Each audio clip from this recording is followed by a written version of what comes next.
Hi all, I am Irshad Azeez, doing postgraduate program in management at Indian Institute of Management, Trichy. It's pretty hot here, but we are having a great time in the college. This video is taken as a part of project requirement for the course of Indian Economy and Policies. The topic of discussion is Kerala model of development and what is its significance. It's common for the people to compare their own country with the developed countries or the Western countries. But is there a place in India which is worth comparing? Yes, there is. There is a small state in the southern part of the country which is called as Kerala. What is so peculiar about this state? Let's see. There has been a broadly accepted norm that improvement in standard of living can only be achieved after the successful, rapid, vigorous economic development. To a great extent, Kerala has undermined this norm. In fact, Kerala model of development took on the theory that economic growth is the only way to alleviate poverty and improve social conditions. So, what's Kerala model of development? This model of development improved and extended the basic education, introduced basic health care, land reforms, and access to better social security. And the most astonishing fact is that these achievements came without huge investment in economic development. Let's look into some facts. Kerala has about 33 million population and considered to be one of the poorest. Yet, life expectancy in Kerala is about 72 years, close to American average of 76 years. It is much above Indian average of 61 years. If we consider infant mortality rate, it is around 17 per thousand, which is very low compared with the 79 per thousand of India. It is worth mentioning that it is around half of China and even lower than the developed nations. Population is also under control. Fertility rate is just 1.7 birth per woman. Now, if we consider literacy, one of the major successful stories of Kerala's development is education. Kerala has been able to reduce the regional and gender gaps in education, literacy, and enrollment at various levels of education. More than 94% of rural population has access to primary schools within a distance of 1 kilometer, while 98% of population has got one school within a distance of 2 kilometers.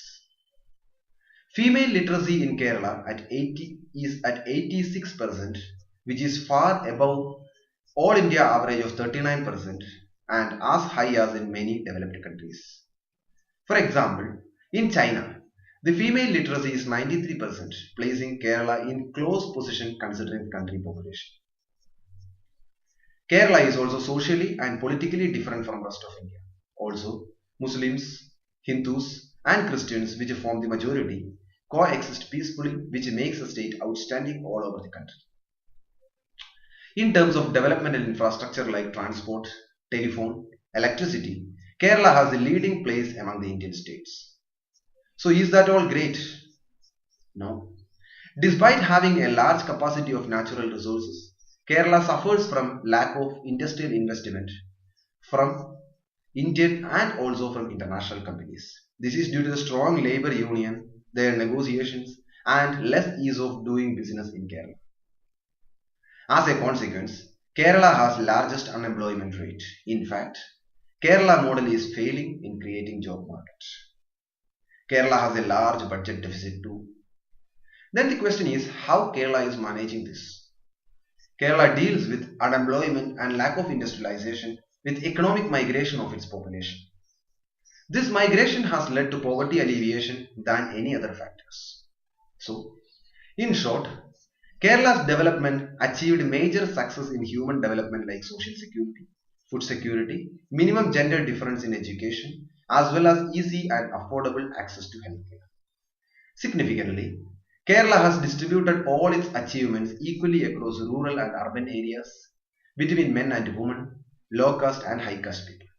In this aspect, Kerala is much better than the rest of India and other developed countries. But the greatest flaw is lack of creating employment.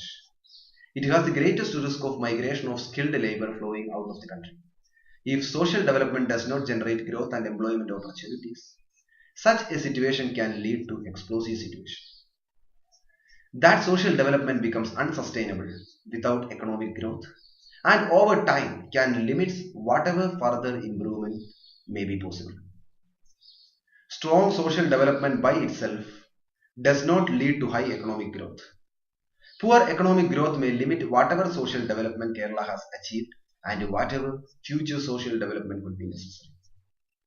But if sufficient care can be given in this area, then not only in the social front, but Kerala can be the role model and torchbearer of development in all areas.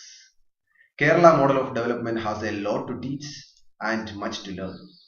Let's hope everything turns out to be good and the social, economic and employment improvements happen all over the India and let India be the best place to live. Jai Hind.